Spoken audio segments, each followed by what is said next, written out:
Que alegria ter você mais uma vez aqui conosco no Nossas Letras e Algo Mais.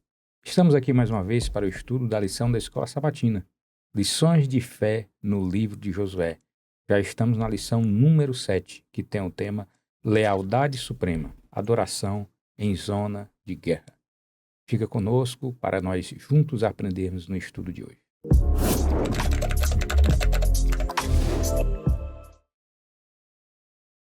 E aqui com a presença da minha amiga, minha irmã Ruth, aqui presencialmente, e nos acompanhando direto de João Pessoa, o Giovanni. Tudo bem, Ruth? Tudo bem, Giovanni? Como estão vocês? Ruth? Tudo bem? Oi, gente, boa noite. Tudo bem, sim, graças a Deus. É um prazer, Wesley, prazer, minha amiga Ruth, de tempo de Orkut, tempo de Facebook, lá atrás. Sim. Ruth, eu não sei, Wesley, eu acho que eu fui injusto na vez que eu estive aí em Fortaleza, que eu acho que eu não fui muito claro como Ruth me ajudou na minha vida espiritual. A tradução de um livro dela, de George Knight, para o português, um PDF. Sim. Foi um marcador, assim, foi um divisor de águas na minha vida. Então, que assim, bom. Ruth, para mim, assim, é uma inspiração. Oh, Jesus, que bênção. Maravilha, que bênção. Então, vamos Obrigada dar por sua início, amizade, Giovanni. Vamos dar início hoje ao nosso estudo e eu queria só que a Ruth, então, iniciasse com a oração. Bondoso Deus e Pai, somos-te gratos, meu Deus, por mais essa oportunidade, por essa liberdade, Senhor, de em torno da Tua palavra podermos conversar e falar sobre o Teu reino, a Tua vontade, o Teu amor. Conduz tudo, Pai querido, toma-nos em Tuas santas mãos, ilumina-nos, dá-nos sabedoria, que tudo seja para a Tua honra e para a Tua glória. Abençoa cada família que vai receber essa mensagem, que o Teu Santo Espírito, Senhor, trabalhe com cada um de nós na medida da chuva serôdia, dando-nos sabedoria, dando-nos mais interesse por Tua palavra e nos preparando, Senhor, para o Teu retorno. Obrigada por tudo, Jesus. Amém. Amém. Amém. Lição número 7, Lealdade Suprema, Adoração em Zona de Guerra. E o verso para memorizar está no livro de Mateus, capítulo 6, verso 33, e diz: Mas busquem em primeiro lugar o reino de Deus e a sua justiça, e todas estas coisas lhes serão acrescentadas. E a introdução da nossa lição, ela diz o seguinte: Nesta semana estudaremos alguns momentos importantes durante a conquista da Terra Prometida, nos quais Israel se reconsagrou ao Senhor, às vezes diante de um perigo iminente.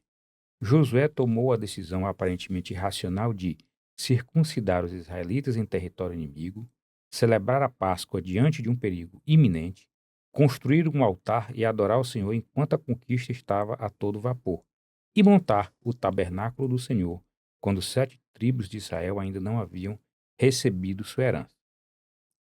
E ela conclui: em meio à correria da vida, tendemos a focar nas urgências que surgem diariamente. Com frequência, deixamos de lado os momentos de qualidade para renovar nosso compromisso com Deus, fazer uma pausa e expressar gratidão por tudo o que Ele tem feito e continua a fazer por nós. O culto em nossa rotina agitada, o culto matutino e vespertino, assim como o altar da família, parecem fora de lugar em nossa rotina agitada, guiada pela conveniência e pela busca de realizações pessoais. Contudo, no fundo, todos sabemos que os momentos passados com Deus e com nossos entes queridos são o uso mais valioso do nosso tempo limitado.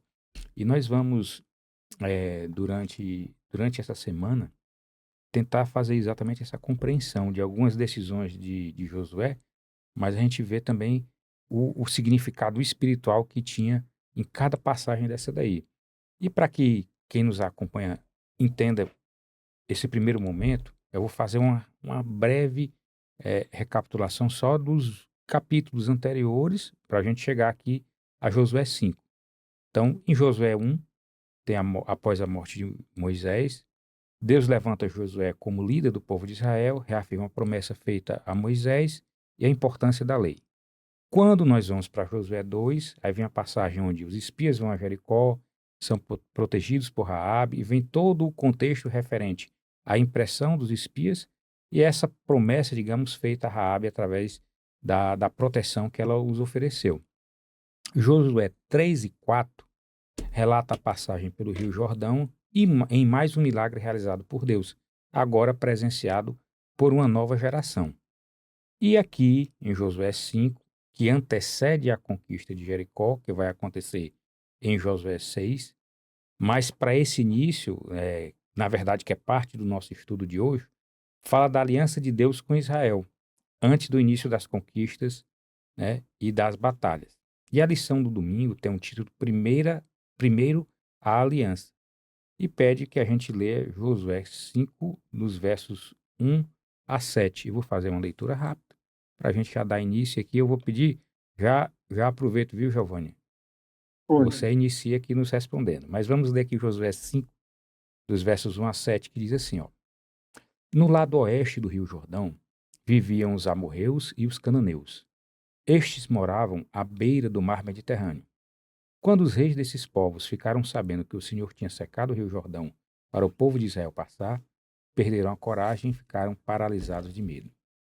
O Senhor mandou Josué separar um dia para fazer facas de pedra e circuncidar todos os israelitas do século masculino. Josué obedeceu e fez as facas de pedra e circuncidou os israelitas num lugar conhecido como Gibeade Aralote. Ele fez isso porque todos os homens aptos para a guerra que tinham sido circuncidados quando Israel saiu do Egito haviam morrido. Todo o povo que saiu havia sido circuncidado, mas todos os meninos que nasceram durante as viagens no deserto, depois da saída do Egito, não haviam sido circuncidados. O povo de Israel ficou perambulando pelo deserto por 40 anos, até que os que tinham idade para guerrear quando saíram do Egito morreram nesse período, porque tinham desobedecido ao Senhor. Por isso o Senhor tinha dado a palavra de que eles não iriam entrar na terra que tinha prometido aos seus antepassados, terra que jorra leite e mel. E para finalizar no verso 7, diz: Assim, Josué fez com que os que nasceram e cresceram durante a longa viagem fossem circuncidados. Eles estavam circuncidados porque ainda não tinham sido circuncidados no caminho. E a lição nos faz uma pergunta, Giovanni, e eu passo para você, que ela diz assim, ó, por que o Senhor ordenou a Josué que circuncidasse a segunda geração de israelitas naquele momento específico da conquista de Canaã? Então, gente, essa lição, né, é muito rica, né? Eu achei muito interessante, já começando pelo título da lição de domingo, que é Primeiro a Aliança, e ela responde já essa pergunta, só esse título. Porque, assim, a gente não está muito acostumado a entender as batalhas e a forma como Deus lidava com o povo de Israel como sendo uma aliança de graça, né? Como a própria lição coloca, né? Muitas vezes a nossa relação com Deus não se dá numa questão de gratidão, mas numa tentativa de obter benefícios por meio de uma obediência. Mas o título da lição de domingo já coloca assim: primeiro a aliança. Então, primeiro, essa nova geração de israelitas precisava entender que eles já estavam ali, já tinham sido chamados, porque eles já tinham uma aliança com Deus. Eles não conquistaram aquilo, eles não fizeram nada por merecer. Deus quem se dispôs a fazer uma aliança com eles. Então, Josué precisava lembrar aquela geração que não passou pela experiência lá do Êxodo, que não passou pela experiência lá das 10 pragas, não passou por aquela experiência. Ou era muito criança, se quem experienciou aquilo. Então, aquelas pessoas ali não foram circuncidadas durante o período dos 40 anos no deserto. É muito interessante como isso se assemelha a quando Deus vai pronunciar aquilo que é chamado de as 10 palavras, né, que são os 10 mandamentos, lá em Êxodo capítulo 20. No prólogo dos 10 mandamentos, ou seja, no início, na introdução, quando Deus vai dar os mandamentos ao povo de Israel, ele não dá os mandamentos para que o povo de Israel se torne povo de Deus. Ele dá os mandamentos porque o povo de Israel já era seu povo. Ele começa dizendo assim, alguém poderia ler para mim essa passagem? Êxodo capítulo 20, versículos 1 e 2, eu acho que para os ouvintes aí vai ser melhor. Êxodo 20, vou ler essa passagem, 20, verso 1 e 2. Pronto. Êxodo 21, diz assim: Deus disse tudo o que segue. Eu sou o Senhor seu Deus, eu tirei você do Egito, onde você foi um povo escravo. Isso. Pronto, então veja só. Já na introdução, quando Deus vai introduzir os 10 mandamentos, quando ele vai dar os seus mandamentos ao povo, a sua lei, ele deixa claro que o povo de Israel já havia sido liberto, já era um povo redimido. Então, como um povo redimido, como um povo liberto, agora eles poderiam obedecer a Deus. Então, ao contrário do que muita gente pensa, que os mandamentos de Deus são uma forma de escravidão, não sei, de prisão, é o oposto. Porque não iria fazer nenhum sentido Deus tirar o povo de Israel da escravidão egípcia para escravizá-lo novamente com mandamentos. Isso não teria sentido nenhum. Então, a lei de Deus não pode ser mandamento. Agora, como a lição deixa muito claro, o legalismo vê a aliança como se fosse um pacto de barganha. Mas a adoração e a aliança bíblicas vê a salvação como um presente que gera gratidão e obediência. Basicamente, o povo de Israel, aquela geração, precisava entender isso. A aliança com Deus, que eles tinham um Deus soberano, um suzerano, digamos assim, e também eles estavam ali por graça. Eu também observo que o cuidado de Deus nisso tudo, porque os pais dele tiveram as experiências deles, né? Os pais dele tiveram as experiências deles. E Deus agora, ele tá, assim como ele tá com uma nova liderança, que é Josué, e que ele promete ser com ele, como foi com Moisés, ele tá querendo também transmitir a certeza de que ele seria também com essa nova geração. As experiências dos pais deles não poderiam ser a base da experiência deles com Deus. Então, demonstra o quanto Deus, ele é relacional mesmo, sabe? Ele via o povo de Israel como um todo, mas ele tinha o cuidado de ver um por um. A gente viu aquele cuidado dele com relação à questão de Acais. Demonstrava o quanto Deus tem uma percepção individualizada, embora ele esteja ali gerenciando toda uma nação, mas ele está percebendo cada um que compõe a nação. Então, ele está dando continuidade ao programa dele, ao projeto dele de resgate da raça humana, e ele precisa que essa nova geração que está indo, aceitando a autoridade dele, esteja certa dos passos que tem que dar. E a circuncisão, ela não é nada mais do que isso, do que uma aliança. Era a certeza de que eles tinham uma ligação com Deus, né? Porque aí pensar assim, vão guerrear, vão entrar numa guerra, os homens tudo se recuperando de uma pequena cirurgia, né? Porque é uma pequena cirurgia, né? De segunda lição é uns 3 dias para recuperação, né? E mesmo assim Josué não pensa nisso, nesses homens de certa forma enfraquecidos. Por quê? Porque para Josué há a certeza de que ele está sob a condução de Deus. E ele quer que essa nova geração entenda isso. Porque se eles não incorporassem esse pensamento, essa ideia, ficaria difícil os passos seguintes. Não é à toa que depois dessa experiência, ele tem a visita do príncipe do exército, né? A lição fala aqui, a Ruth falou, o Giovanni também, e é interessante quando ele diz assim, ó, que Israel estava à beira da maior campanha militar de sua história. E poderíamos esperar que todo o acampamento estivesse focado nos preparativos de guerra. Na verdade estava, mas não da maneira convencional, né? E continua mais à frente, diz assim, eles fizeram isso para celebrar o quê? O seu relacionamento com Deus. Por quê? Porque reconheciam que a batalha pertence a quem? Ao Senhor. Então, o contexto aqui também, como a lição diz, nada convencional, como a Ruth disse. Ele enfraqueceu o exército, né, pelo menos por 3 dias. Você poderia pensar, mas como? Se aqui ele está, convencionalmente, esse é um momento de uma preparação psicológica, que você tem né? que estar concentrado naquilo dali. E como você vai de uma forma não convencional se enfraquecer o seu exército, mas era um ritual que representava exatamente a questão da aliança desse povo É com que a Deus. vitória seria dada por Exato. Deus. Agora, Wesley, é interessante que o verso áureo que colocaram nessa lição, Sim, o né, livro de diz assim, Mateus. mas busca em primeiro lugar o reino de Deus e sua justiça. Jesus não está preocupado, quando ele disse essa expressão, ele não estava preocupado em nos condenar por nossas preocupações. Entendeu? Deus não nos julga porque a gente de repente fica preocupado com um problema que de repente vem sobre a família. A gente não entra em condenação ou em pecado porque teve uma preocupação. Sim, Essa não é a questão. É impossível o ser humano de hoje, diante desse mundo tão confuso, não ter momentos de inquietação, de preocupação.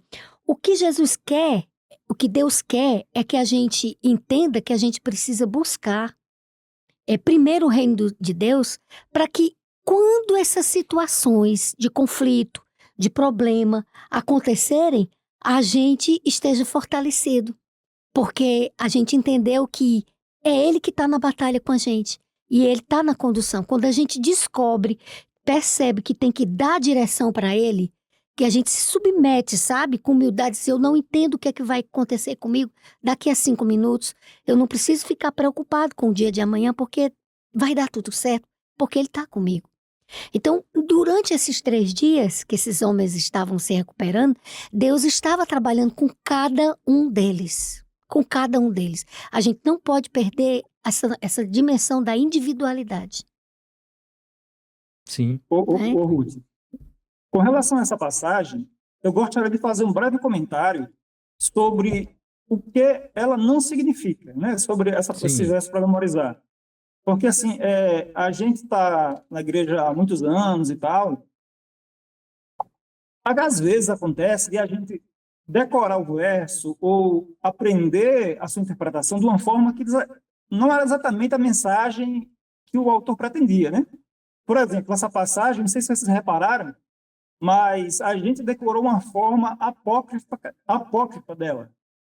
Quando eu estou nas igrejas que falam sobre interpretação bíblica, e eu uso esse exemplo, eu sempre pergunto, gente, conclua para mim. Buscai, pois, em primeiro lugar o reino de Deus, sua justiça, e peço para o pessoal completar. Aí o pessoal sempre completa de 2 formas diferentes. E as demais coisas serão acrescentadas, ou todas as outras coisas serão acrescentadas. Mas se você ler a passagem, fala assim, todas estas coisas lhe serão acrescentadas. A forma como a gente decorou, a forma popular, e a forma popular como as pessoas interpretam, não era o que Jesus pretendia. Porque como é que a gente interpreta esse texto, né? A gente pega assim, não, as demais coisas serão acrescentadas. Quais são as demais coisas? Aí a gente usa a imaginação. Eu preciso de um carro, preciso de uma casa, preciso de passar no concurso, preciso de 1001 coisas. Mas quando Jesus fala todas estas coisas, significa que a gente precisa ler o contexto. E algumas traduções da Bíblia começam esse versículo 33, assim, portanto, busquem. Esse portanto é uma conjunção, né? Mostrando que a gente precisa ler o que vem antes. E Jesus, do versículo 19 até aí, do capítulo 6 de Mateus, ele vai falar da gente não ter amor às riquezas, não ter preocupação excessiva com as coisas dessa terra, e ele dá sempre 3 exemplos. Não se preocupem com o que vocês vão beber, comer e vestir. Ou seja, com base. Jesus não está prometendo nessa passagem tudo aquilo que a gente imaginar. Que nada nos faltará. Pronto, esse é outro exemplo, né, que o pessoal usa de forma equivocada. Jesus não prometeu, porque assim, por que é importante dizer isso? Porque muitas vezes a gente está passando por dificuldades e problemas e a gente fica sem acreditar que Deus está cuidando da gente. Ou então a gente fica acreditando que Deus deve estar assim, rapaz, olha, você não está me buscando de todo o coração. É por isso que você está passando por esses problemas. E isso causa uma angústia mental nas pessoas. Exatamente. A pessoa passa até a ficar da própria fé, né? O texto não está dizendo que a gente não vai passar por necessidades aqui. Exatamente. Ou não vai ter problemas com filho, com marido, com esposa, num relacionamento. Não é isso que o texto está dizendo. Jesus aqui nessa passagem, ele promete o básico. Não é tudo que a gente imaginar. Então não quer dizer, por exemplo, que uma pessoa que tem um filho que está nas drogas, ou um cônjuge que deixou, que separou, não é porque a pessoa não necessariamente buscou Deus em primeiro lugar. Não buscou Deus em primeiro lugar. Não é isso que o texto está dizendo. Exato. E outro exemplo que a gente tem que tomar cuidado é com entender que Israel, e muitos exemplos de personagens bíblicos, a gente tem que entender a singularidade deles. Vou dar um exemplo aqui. É muito comum a gente pegar a história de Moisés, como ele foi salvo lá pelas parteiras, né, lá no Egito, foi cuidada lá por Faraó, aliás, pela filha de Faraó, e a gente faz uma aplicação direta. Olha, gente, se a gente for fiel a Deus, Exatamente. Deus vai nos livrar, assim como livrou Moisés e tal. Mas a gente esquece que aquilo que aconteceu, ou com a nação de Israel, ou com algum personagem bíblico em particular, não necessariamente é aplicável de maneira geral. Porque, por Exatamente. exemplo, a gente pega o exemplo de Moisés, mas e os outros filhos do povo de Israel que morreram? Exatamente. Os outros meninos, né?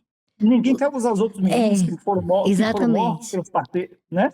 A Ninguém quer questão usar, só quer usar... é o projeto de Deus, né? Exato. É o projeto de Deus e a gente vê o personagem inserido dentro do projeto de Deus. A diferença foi perfeita a tua colocação. Porque, e os outros meninos, né? Porque só Que Moisés morreram. foi protegido, era o especial. É porque Moisés foi usado por Deus dentro do projeto dele, não é? Exatamente. Só Nem sempre. Pode continuar. para Não, concluir pode aquele continuar. pensamento aqui, o George Knight ele diz assim, ó: a ordenar que buscássemos primeiro a Deus e a sua justiça, Jesus está nos dizendo para virar as costas para os deuses da terra, bens e posições, e dirigir nossa atenção primeiramente para a busca das coisas espirituais. A ordem para buscar sua justiça é um retorno à quarta bem-aventurança. Bem-aventurados que têm fome e sede de justiça, porque serão fartos. Né? Então, esses meninos, esses rapazes, passaram por essa circuncisão. Mas nesse período de recuperação, Deus estava dando a entender para eles que não é pela força militar, não vai ser pelo braço de vocês, vai ser pelo meu braço. Você entendeu? Vai ser pelo meu braço. E isso é uma excelente forma de você começar uma relação, sabe? Porque aí você entende qual é o teu papel, quem é você dentro da relação. E com Deus a gente é sempre assim, embaixo e Deus em cima. E eu acho que desde que o homem caiu, a gente está em zona de guerra, né? Em zona de guerra. Então, a gente está em zona de guerra. E aí essa relação com Deus, a lição fala que a renovação, na maioria das vezes, a vida cotidiana parece nos pressionar com a urgência de tantas coisas importantes, que esquecemos de dar prioridade à coisa mais importante na nossa vida, que é a renovação diária do nosso compromisso com Cristo, né? Então a gente vive nessa zona de guerra desde que o homem caiu. E assim vai ser até o fim, né? Até a volta de Jesus a gente vai continuar nessa zona de guerra. E esse sentido de nós passarmos a ter dentro de nós o sentido de viver em constante renovação dessa nossa aliança com Deus através de Jesus, é extremamente importante para que a gente consiga dar prosseguimento. Agora, vamos... E é importante a gente entender que a circuncisão aconteceu antes porque a obediência ela precede. Sim. Ela tem sempre que preceder a qualquer vitória que a gente possa ter. O primeiro passo é a obediência. Né? Então, se eles se submeteram, se eles obedeceram, aí eles poderiam confiar que eles iam ter a vitória, porque Deus é quem estava na direção. É isso mesmo. Agora, além da circuncisão, aconteceu um outro momento especial, que está lá em Josué 5, agora no verso 10, que é assim: na tarde do 14º dia do mês, ao anoitecer, enquanto os israelitas estavam acampados, né, em Gilgal, nas planícies de Jericó, comemoraram a Páscoa. E aqui é interessante, né, que diz assim: qual a grande relevância que Josué, por que é que Josué escolheu celebrar a Páscoa, né, apesar dessa tarefa de conquistar a terra prometida? Ou seja, qual é a relevância da celebração da Páscoa, Ruth, exatamente nesse contexto aqui? Lembra-se que ele fez dois altares quando eles atravessaram o Rio Jordão, né? Fizeram um que a pedra ficou dentro, no meio do rio, Isso. e outro que eles fizeram em Gilgal. Então foram dois altares que de certa forma continuaram vivos, né? Porque a Páscoa significava para eles o quê? A liberdade da escravidão. Mas a Páscoa, ela tinha que também haver o aprendizado deles de que a Páscoa ela ia ter uma dimensão também diferente para eles. Porque parece que eles tinham parado de comemorar a Páscoa, não é, Giovanni? Sim. Eles tinham, né? Por isso que eles tiveram que retomar, né? E depois, diversas práticas. Pode continuar. né? E depois Jesus ressignificou essa Páscoa, né? Josué, na verdade, ele é um antítipo, né? Isso. De Cristo, né? Ele preparou o povo de Israel para chegar em Canaã, mas Jesus seria aquele que proveria a verdadeira Páscoa, né? Que é preparar realmente a humanidade para a eternidade. Então, a gente não pode deixar de compreender que a missão de Moisés, a missão de Josué, elas não eram uma missão militar de conquista de terra como as nações seculares. Havia um objetivo espiritual que ele tinha prioridade em tudo. E a prioridade para eles era isso, trabalhar o espiritual da nação. Josué queria fazer o povo entender que a adoração vem antes da ação. Né? Tem uma frase, eu não sei exatamente como ela é, mas assim, eu procurei o autor aqui agora e não encontrei, mas é mais ou menos assim. A adoração ao rei, ou serviço ao rei, vem antes dos negócios do rei. Então, o serviço direto a Deus vem antes das atividades que nós fazemos para ele. Né? É muito comum a gente ouvir assim que algumas pessoas sacrificaram sua família no altar do ministério. Não sei quando já ouviram essa frase. Sim. E às vezes se fala isso com orgulho até e tal. Mas, como se Deus pedisse isso, né? Como se Deus pedisse. Pois é. Na verdade, tem um autor que fala assim, na verdade, ninguém sacrifica a sua família no altar do ministério. Sacrifica no altar do ego. Porque primeiro vem o serviço às pessoas. Vem o relacionamento. Vem o relacionamento com Deus e o cuidado das pessoas ao seu redor. Em primeiro lugar, os mais próximos. Se nós estamos em tantas atividades, no caso de Josué, eram guerras e tudo mais, tal, se ele se deixasse levar pelas demandas que ele tinha das guerras e não tomasse cuidado em levar as pessoas a adorar, a devoção, Exatamente. a gratidão, a louvor, a celebração, ia cair nisso, ia fazer as pessoas se esquecerem de Deus para executar as ordens de Deus, que era de conquista da terra. Mas Deus não queria apenas isso. Deus queria, em primeiro lugar, o coração devoto, grato, de adoração e de confiança nele, dependência. Não somente de fazer as atividades, né, o que a gente poderia aplicar para os dias de hoje. Né? Deus não quer apenas que a gente faça atividades na igreja. Muitas vezes, algumas pessoas se escondem, colocam tantas atividades para fazer na igreja, porque com isso eu acho que vão preencher um vazio, alguma coisa, como se isso fosse suficiente, ou se o seu relacionamento com Deus fosse isso. Óbvio, envolve atividades na igreja. Mas a gente, primeiramente, tem que ter aquele tempo de comunhão, de devoção pessoal, de celebração, de gratidão diária com Deus, conforme mostra essa lição. É isso mesmo, Ruth? É isso mesmo. E aí a lição, na terça-feira, ela vem nos falando o seguinte: após a conquista de Ai, né, já... Wesley, Pois antes não, de Ruth. você avançar, Pois tem não. 2 parágrafos aqui dessa parte de segunda-feira que são tão Sim. importantes. Diz assim, ó, Que fala sobre... ele diz assim, ó, por meio do símbolo do cordeiro sacrificial, a festa da Páscoa apontava para a redenção dos israelitas da escravidão egípcia. Contudo, também apontava para o seu cumprimento antítipo do Cordeiro de Deus, que nos resgatou da escravidão do pecado. Na ceia do Senhor, antes de se oferecer como sacrifício supremo, Jesus transformou a Páscoa em um memorial da sua morte. A Páscoa e a ceia do Senhor sinalizam uma realidade ainda mais gloriosa, a multidão redimida entrando na Canaã celestial. No Apocalipse, João retrata esse evento antípico da travessia como 144 mil caminhando sobre o mar de vidro, que é um antítipo do Mar Vermelho e do Rio Jordão diante do trono de Deus. Eles celebrarão a antípica Páscoa e a ceia do Senhor durante as bodas do Cordeiro. A gente precisa entender que o Antigo Testamento, ele não é só, ele não se trata de um tratado de uma história antiga.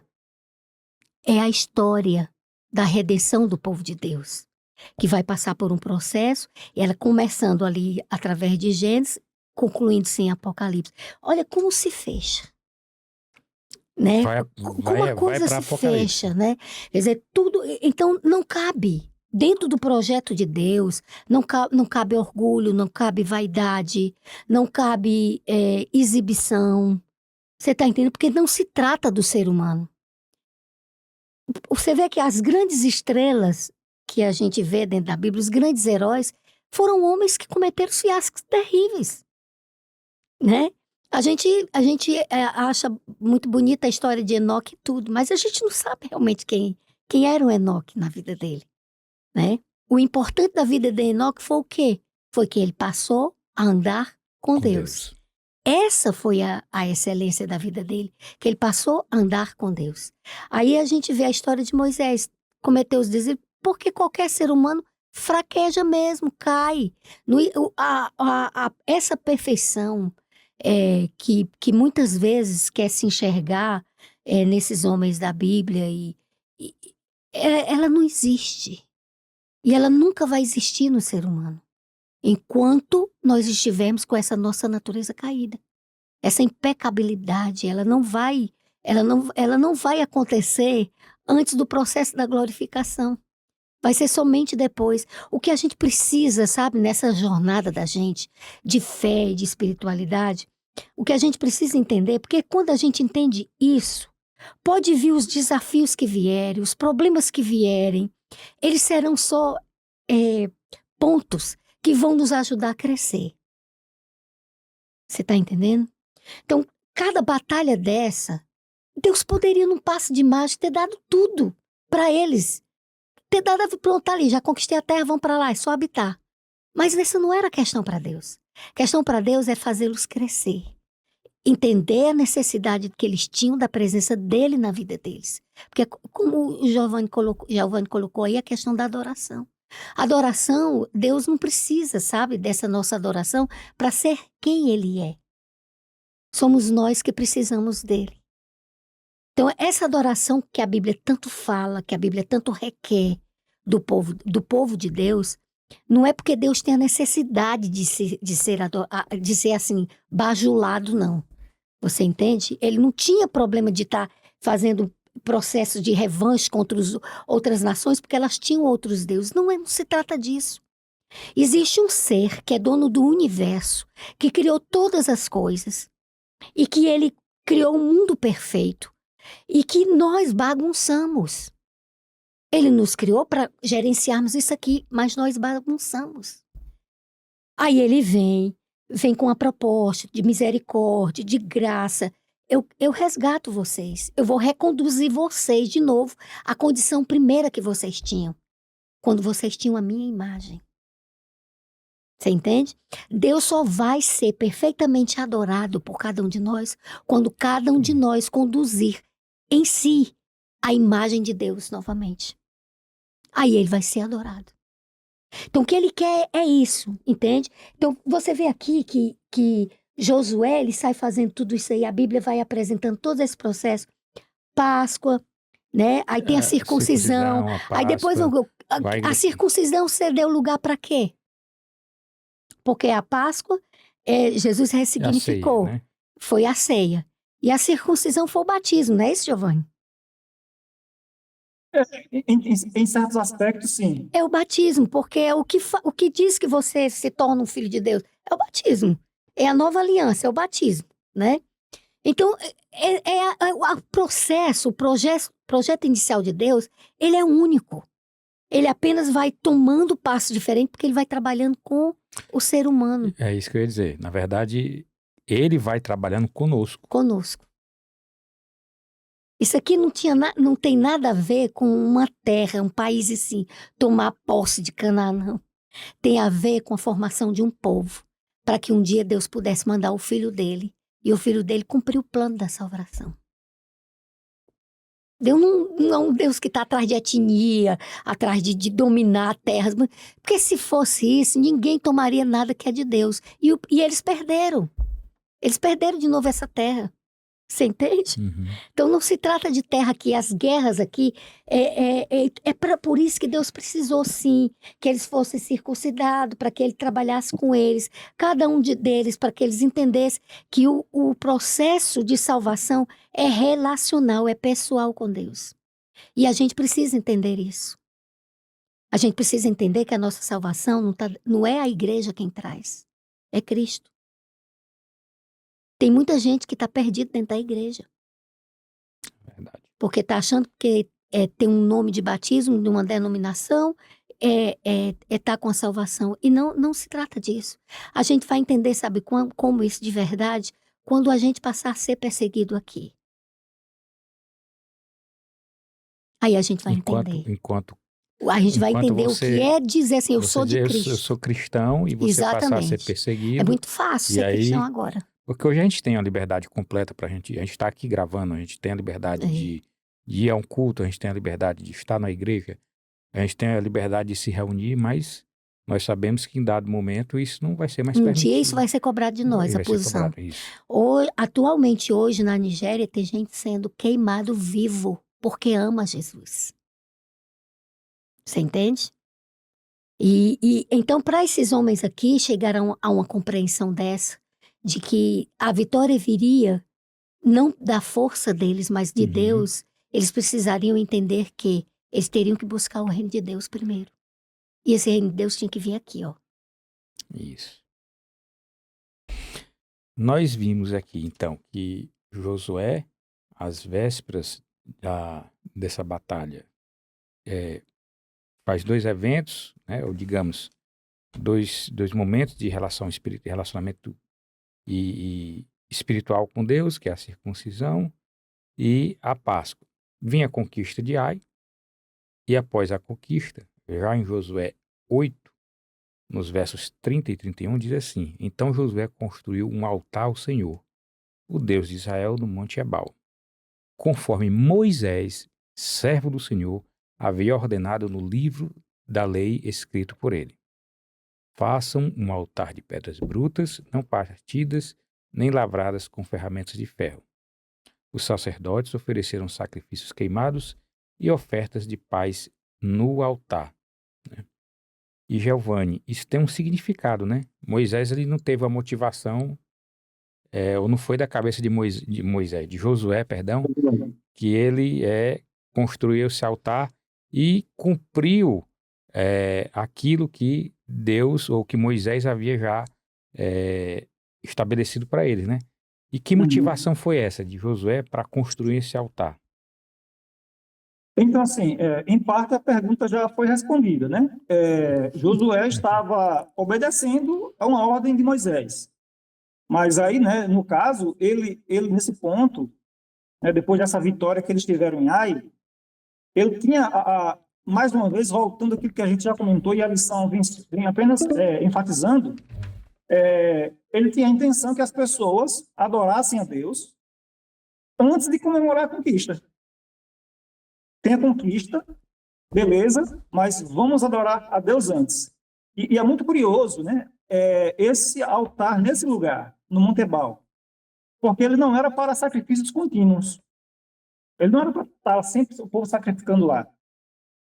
Esse Monte Ebal foi um local associado à maldição, porque foi lá onde o povo transgrediu. Né? Mas agora Israel ergueu um altar que apontava para o sacrifício que remove a maldição. É muito interessante isso.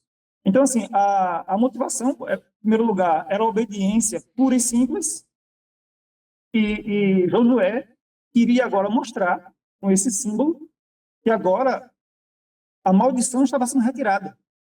pelo altar, pelo sacrifício do cordeiro. Aquilo mais uma vez apontava para o cordeiro, para o sacrifício, como a lição tem apontado até agora. Como o Ruth mostrou, Josué, ele seria, digamos assim, um tipo de Cristo.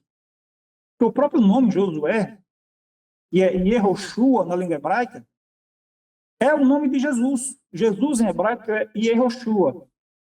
Aí que depois passou para o aramaico, ficou Yeshua, mas é o mesmo nome. Então, até nesse sentido, né? Assim como Josué levou o povo para receber as bênçãos, para tirar a maldição daquele lugar e levar o povo à obediência e para a terra de Canaã, para a terra santa, Jesus faz a mesma coisa, só que agora de maneira plena e definitiva. Correto. E aí, quando a gente, já seguindo, né, aqui, Ruth,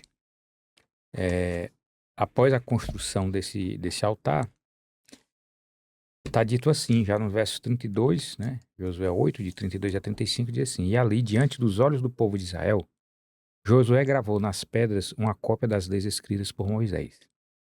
Então todo o povo de Israel, tanto os estrangeiros que moravam com os israelitas, assim como os naturais da terra, como os seus líderes, oficiais e juízes, estavam de pé dos dois lados diante dos sacerdotes levitas que levavam a arca da aliança do Senhor. Metade deles ficou ao pé do monte Gerizim e metade ao monte do pé Ebal. Tudo foi feito de acordo com as instruções dadas muitos antes por Moisés, servo do Senhor, para abençoar o povo de Israel. Quando estava tudo pronto, Josué leu todas as declarações de bênçãos e de maldição que Moisés tinha escrito no livro da lei de Deus. Josué leu todos os mandamentos escritos por Moisés, sem ficar nenhum de fora, e foram lidos diante do povo reunido, incluindo as mulheres, as crianças e os estrangeiros que viviam entre os israelitas. Que aí tem o quê? Tem um significado, né, Ruth? Tanto tem um significado aí, Ruth e Giovanni, tanto tem um significado da presença desses, metade ficar de um lado de um monte, né? A outra metade em pé do outro. Era bênção e maldição. Quanto tem também o significado de ter sido escrito uma cópia, a necessidade de escrever uma cópia da aliança visível, né? Eu queria que vocês comentassem sobre isso. Esse ponto da aliança visível, eu acho particularmente, eu vou inverter a ordem aqui, Sim, no caso a questão 5, eu acho muito relevante nos dias de hoje, porque isso tira uma ideia, gente. Eu não sei o quanto essa ideia se tornou popular aí, né, em Fortaleza, mas pelo menos assim, nos contatos que a gente via assim, entre os jovens na internet, e eu conheço algumas pessoas aqui, isso tornou-se muito popular uma ideia de que a relação com Deus, o relacionamento com Deus é algo dinâmico, né, assim, primariamente ou exclusivamente dinâmico e experiencial, subjetivo, tudo mais, tal. Mas é muito importante que o texto diz, e Deus manda, que a aliança seja escrita em um monumento visível. E diz mais, para que não se esquecesse. Não esquecesse. Se fosse possível, a gente poderia abrir algumas passagens bíblicas? Pode ser, pode. Alguém poderia ler, por favor, Êxodo 17, verso 14? Êxodo 17, 14? Isso. Então vamos. Êxodo 17, 14. Depois o Senhor disse a Moisés: Escreva isso num rolo, para que seja lembrado, e repita-o a Josué, porque vou acabar com a fama de Amaleque para sempre debaixo do céu. Muita gente, tem muitas passagens na Bíblia igual essa, depois a gente vai ler só mais uma. Muita gente não entende que a forma escrita com que Deus quis se revelar, foi a forma definitiva com que Deus quis se revelar, é porque de outra forma as pessoas se esquecem. Deus quis se revelar por meio de um livro, e a própria ideia de aliança já quebra essa ideia de que se trata de um relacionamento subjetivo. Porque quem já estudou sobre as alianças sabe que uma aliança era feita nos tempos bíblicos, naqueles tempos lá, era um rei suzerano e tinha seus reis vassalos que obedeciam. E eles tinham tratados entre si. Como era que eles seriam, quais as ordens que se deveria seguir. Então, não era algo assim que os reis vassalos poderiam meramente escolher como servir ao suzerano, não. Existia um tratado, um pacto, uma aliança. Exatamente, Então, só isso já quebra essa ideia de que é algo meramente dinâmico e subjetivo. Mas, olha só, abram, por favor. Alguém lê, por favor, para mim. Lucas, capítulo 1, do 1 ao 4. Lucas 1, do 1 ao 4. Do 1 ao 4. Diversos relatos sobre Cristo já foram escritos, usando como fonte de informação as narrações existentes entre nós, transmitidas pelos primeiros discípulos e outras testemunhas oculares e servos da palavra. Contudo, pareceu-me que seria bom, depois de uma investigação completa, mandar-lhe este resumo, querido amigo Teófilo, para que tenha plena certeza de todas as verdades que foram ensinadas. Olha só que passagem interessante. O Lucas está dizendo aí que para Teófilo, para que ele pudesse ter plena certeza das verdades, ele precisou escrever um documento sobre o que aconteceu com Jesus Cristo. E diz mais, ele fala assim, para que tenhas plena certeza. Isso.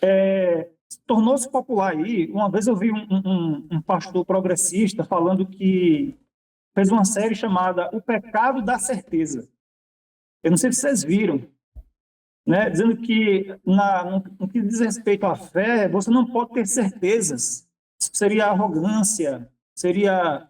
Mas Lucas diz que Teófilo, para que ele tivesse não só certeza, mas plena certeza, ele fez aquela pesquisa e escreveu o seu evangelho. Tanto o evangelho de Lucas quanto o livro de Atos, foi Lucas que escreveu para Teófilo. Então, a escritura, e tem muitas outras passagens que a gente poderia ler aqui, é explícita em dizer que Deus quis que fosse escrito para que o povo não esquecesse, para que não se perdesse. Aquilo que Deus queria, a forma como Deus queria se relacionar e como as pessoas poderiam conhecê-lo. Né? A lição deixa muito claro que a gente esquece muito facilmente das nossas experiências, daquilo que a gente passou, a gente esquece muito facilmente. Mas a Bíblia não tem como a gente esquecer, porque está escrito que Deus quis isso, que Deus quer. Não foi simplesmente assim, não, Abraão teve um relacionamento com Deus, agora a gente vai ter um relacionamento igual a Abraão. Exatamente. Não, Abraão se relacionou com Deus daquela forma antes da Escritura, porque provavelmente nem tinha escrita ainda, nem tinha sido inventada, e foi algo sui generis. Deus aparecia pessoalmente e falava pessoalmente com Abraão. Mas quando Deus, enfim, decidiu se revelar por meio da Escritura, dizer agora que a gente pode se relacionar com Ele desprezando a Escritura, e a gente não pode ter certeza daquilo que Deus quer, é simplesmente desprezar a forma com que Deus quis se revelar, como Deus determinou como a gente pode se relacionar com Ele. Isso não faz o menor sentido. A própria ideia de aliança já deixa isso muito explícito. Tem um pacto, tem um contrato, e a gente precisa saber quais são os termos dessa aliança. Jesus retratou muito bem essas suas palavras aí na estrada de Emaús, né? Quando conversando com a dupla, a Bíblia diz que ele falou passou por Moisés, a história de Abraão, de Moisés, até chegar ao tempo deles, né? Então, exatamente. E me veio também à mente aqui a história da cura dos 10 leprosos, dos 10... foram 10 leprosos, né? Que Jesus curou e só um veio agradecer, né? Quer dizer, só um reconheceu realmente o significado daquela cura e quem tinha feito aquela cura, né? E esse reconhecimento vem de quê? Da experiência. Como você disse, as experiências, elas são individuais. Eu não posso, porque Abraão se relacionou assim com Deus, eu tenho que esperar que a minha tem que ser desse jeito, com aquelas visões de Deus, tendo as aparições de Deus e tudo. A própria forma como Josué se relacionou com Deus foi diferente da que Moisés se relacionou com Deus. Foram experiências diferentes. Então, é bela, a experiência de cada um é bela. Por quê? Porque o personagem principal é Deus. E ele não muda. Ele vem com a sua graça, com a sua misericórdia, com a sua compaixão, com sua bondade. Quando eles fizeram essas escritas em pedra, né? O título até da lição diz assim, eles tinham que fazer aquela leitura, né? O pessoal todo assistindo, eles tinham que fazer aquela leitura para ensinar o povo. Porque o povo tinha que aprender o conteúdo daqueles ensinamentos ali. Não é à toa que ele diz assim, ensina os teus filhos de manhã, de tarde, de noite, né? Vai inculcando na mente. Precisa. É verdade. Precisa mesmo. A gente precisa disso.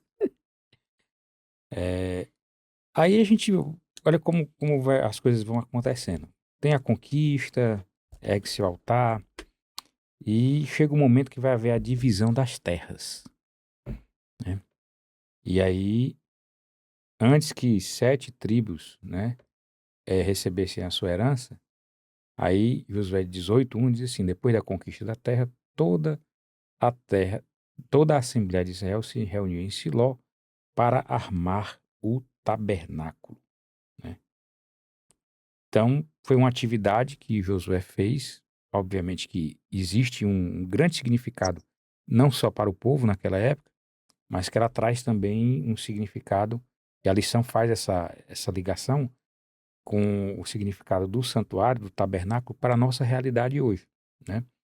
E aí, assim, vou começar aqui com a Ruth, e aí o Giovanni fica à vontade, Giovanni, para ir comentando também, né? Ok. Qual é esse significado, Ruth, para aquele povo, aquela época? O que é que armar o tabernáculo, antes de receber a herança, também tem de significado para a gente hoje? Eu vou pedir a vocês liberdade para eu responder com algumas passagens de Hebreus. Sim, Porque eu fiz algumas anotações aqui, vendo essa parte de quinta-feira, né? sim, A confiança de Josué, ela veio com o aprendizado de que precisava obedecer antes de conquistar. Buscar santidade e comunhão antes da batalha. Depender da direção divina, como na queda de Jericó, né? Ele não precisava, Josué, ele teve uma experiência, eu diria até que, do ponto de vista individualizando a conquista de cada um, né? Eu diria que a experiência de Josué, ela foi bem diferente da de Moisés, no sentido de que Josué não dependia da dependência de ter a presença de Deus fisicamente. Você entende? Ele não precisava da presença física de Deus. Ele cria, ele obedecia e ele agia com base nas promessas. Aí eu vi aqui algumas passagens do livro de Hebreu. Por que o livro de Hebreu? Porque os textos de Hebreus, ele revelam que Jesus, ele é o cumprimento do santuário. isso. Né? Ele aqui é dito que o estabelecimento, da lição diz assim, o estabelecimento do santuário, que Deus chamou de meu tabernáculo, representa o cumprimento da promessa do Senhor de viver no meio do povo. Aí mais lá na frente coloca, a adoração a Deus estava ganhando destaque, se tornando a prioridade, até mesmo em relação à conquista e à distribuição do território. A presença do santuário e mais tarde do Templo de Jerusalém deveria ajudar o povo a reconhecer continuamente a presença de Deus entre eles e o seu dever de cumprir a aliança. Aí Hebreus 6, 19 e 20 diz que Jesus é a âncora da alma, que entrou dentro do véu como nosso precursor. Isso significa que temos acesso à presença de Deus mesmo sem um templo físico. Eles precisavam daquele tabernáculo ali? Precisavam, mas ele só teria sentido se o povo entendesse no seu dia a dia que Deus estava presente com eles. É assim que se daria a adoração perfeita quando se fosse ao tabernáculo. Hebreus 9, 11 e 12 diz, Cristo entrou no mais perfeito tabernáculo oferecendo seu próprio sangue, garantindo redenção eterna. Ele não depende de estruturas terrenas. Hebreus 10, 19 e 23 diz, temos livre acesso ao Santo dos Santos, pelo sangue de Jesus, somos convidados a nos aproximar com fé, coração sincero e esperança firme. Então a primeira coisa que a gente tem que entender, não se tratava do tabernáculo em si, mas era da presença de Deus. Então, Josué confiou na presença de Deus sem vê-la. Nós também, pela fé, temos nosso direito ao Pai por meio de Cristo. O título diz ansiando por sua presença. Eles queriam se estabelecer, construir o tabernáculo. Mas foi a construção do que seria a verdadeira adoração que trouxe fortaleza espiritual para eles. Foi entender que Deus não cabia ali dentro daquele tabernáculo, ele se manifestava. Mas ele ao mesmo tempo, olha como é assim contraditório, né? mas ao mesmo tempo ele cabia no coração e na mente de cada um. Isso. Né? É entender a grandiosidade de Deus, mas ao mesmo tempo o fato dele ser amor, graça e misericórdia, que cabe dentro de nós. Não estou dizendo que a gente é aquele templo, sabe? Que Deus pode Sim, entrar lá sim. dentro. A gente é o templo do Espírito Santo, mas no sentido da gente abrigar a mentalidade de Deus, o desejo de Deus, a vontade de Deus. Porque Deus mesmo, ele não cabe dentro de nós, né? Não cabe, porque a gente é impuro. Não dá para ter a santidade dele assim dentro de nós, como muita gente interpreta do nosso seu templo do Espírito Santo e vive uma vida de legalismo, achando que ali está sendo o templo do Espírito, né, do Espírito Santo, quando na verdade não é assim que tem que ser concebido, né? Mas o que eu quero colocar é o seguinte: Josué, ele fez interromper a distribuição de terras para obedecer, para estabelecer o tabernáculo em Siló, centralizando o culto. Você vê como a espiritualidade era algo muito forte para eles. A construção não era aquela construção, nós vamos ter que ter governador, deputado, vereador, uma câmara, nada disso. A gente vai ter que ter um local onde a gente vai ter que se reunir em torno de Deus. Ele no centro da vida de Israel. A vida de Israel toda se movia em função daquele tabernáculo, mas não é pelas quatro, né, pontas em si, mas é pela presença de Deus. Foi muito importante Josué ter feito isso.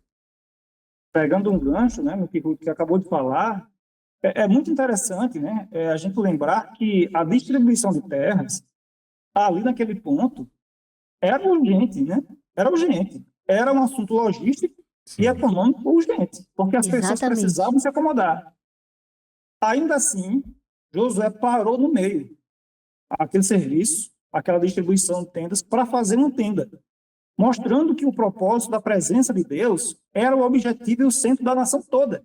Exatamente. Não era como o Ruth acabou de falar, exatamente, né? Como o Ruth falou acertadamente. O propósito não era terras, não era conquista. O propósito primário era o culto e adoração à presença divina.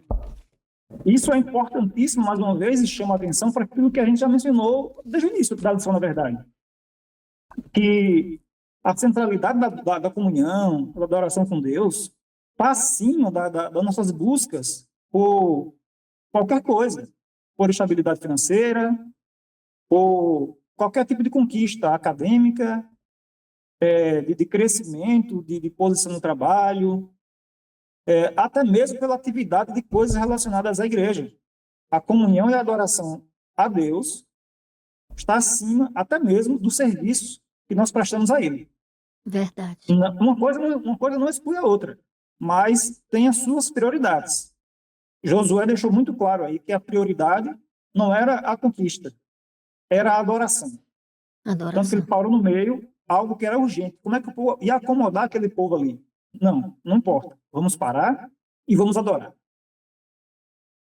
E para nós hoje, que a lição fala aqui,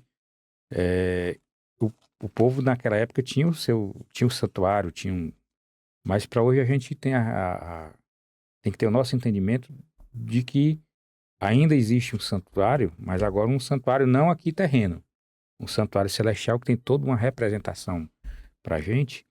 E diz assim, nós enfrentamos gigantes modernos ou pós-modernos que desafiam a nossa fé, esperança e herança espiritual, né? E fala mais: ao confiarmos continuamente na obra de Cristo realizada na cruz e no santuário celestial, podemos olhar para o futuro com confiança, aguardando o dia em que Deus habitará novamente no meio de seu povo, dessa vez para sempre. E aí fala sobre Apocalipse 21:3, que diz: eu ouvi um alto brado que vinha do trono, dizendo: atenção, a morada de Deus agora está entre os homens, e ele morará com eles, e eles serão seu povo. Sim, o próprio Deus estará com eles e será o seu Deus. E aí é quando vai definitivamente nós vamos ter se merecermos a grande honra e a grande glória de ter Deus verdadeiramente habitando entre a gente. E você vai passar para as considerações finais com o Giovanni, deixa eu só, para fazer a minha aqui, eu queria só fazer uma menção. né? O sacrifício de Cristo, ele é o grande exemplo, né? Cristo se ofereceu para que nós pudéssemos ter direito a ser reconduzidos novamente à nossa condição inicial de sermos a imagem de Deus, né? E o que Deus requer de nós é esse sacrifício vivo, sabe? A gente entenda que a vida espiritual, ela não é uma coisa que se significa apenas, que encontra imagem apenas num culto no sábado, num culto na quarta, num culto num domingo. A grande verdade, ela tem que se manifestar desde a hora que eu acordo até a hora que eu durmo.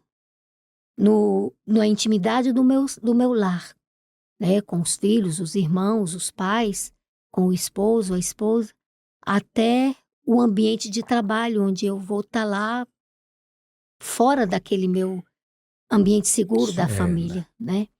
Então, nós somos devedores desse tipo de sacrifício. Somos devedores. Enquanto nós não entendermos que como cristãos a gente tinha que ser diferentes, a gente não vai estar cumprindo a mensagem que o chamado nos faz, de sermos sacrifícios vivos para Deus. Deus não está interessado no nosso dinheiro, na nossa fama, no nosso poder. Deus não está interessado em templos suntuosos. Deus não está interessado na solidez de uma instituição, entendeu? Religiosa. Deus não está preocupado com isso. Talvez isso não tenha nem passado na mente de Deus. O que Deus quer, homens e mulheres, que onde possam estar, possam revelar a presença dEle. E a gente precisa entender isso. Porque quando a gente passar pela grande prova, se a gente não tiver entendido isso, a gente não vai vencer. Verdade. Não vai. Então eu tenho me repensado muito, sabe? Muito mesmo. Essa lição, ela tá sendo assim... Ela tá mexendo muito assim, com muitas convicções. Você tá entendendo? E é interessante que se de um lado eu acho que a coisa é bem mais fácil. Você tá entendendo? É bem mais fácil. Aí do outro lado, Você vê eu vejo que ela é difícil sim, porque ela faz apelo ao meu eu. É isso E mesmo. essa é a grande batalha. Como nós vimos, né? O inimigo interno. Essa é a grande viu batalha. na lição da semana passada. E ali, Giovanni, eu acho que ele vai passar para você agora.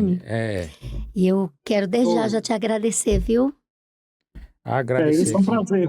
Agradecer o Giovanni. Giovanni tá agora em João Pessoa, né? Não está presente, mas antes de você encerrar, eu vou pedir para que você faça as considerações finais suas e encerre com uma oração, mas agradecer também a sua presença aqui conosco e fazer o convite para que quando você estiver aqui, nos avise com antecedência para estar conosco aqui presencialmente. Tá Ou bom? então outras vezes online. Outras vezes online, exato. Não, online sempre que possível. Mas quando tiver presencial, vai ser um prazer ter você aqui conosco, viu? Farei o possível para estar com vocês presencialmente um dia desses. Tá ótimo. Se quiser. Giovanni, o senhor pode fazer aí as suas considerações finais a respeito da lição, e aí eu queria que, ao final, você só encerrasse com uma oração. Tá bem. Com relação a essa questão que o Ruth falou, né, do santuário celestial e tal, antes de eu fazer, eu sei que o momento pode parecer inapropriado, mas eu quero fazer mais uma provocação aqui, Ruth. Acho que você me permite. Você me chamou, acho que você me conhece.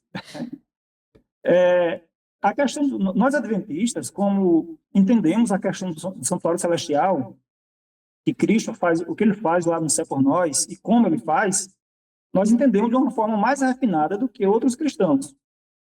Mas é muito curioso, como muitas vezes na prática, assim, eu cresci na igreja, a gente às vezes não faz jus a isso. Eu, por exemplo, aprendi que o púlpito lá na frente da igreja era o Santo dos Santos. Embaixo era o santo. E lá de fora era o átrio, né?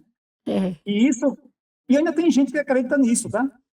É muito curioso que a nossa igreja, que acredita que no santuário celestial, ou seja, que o terrestre perdeu o significado, a gente acreditar que as igrejas locais são iguais ao santuário terrestre.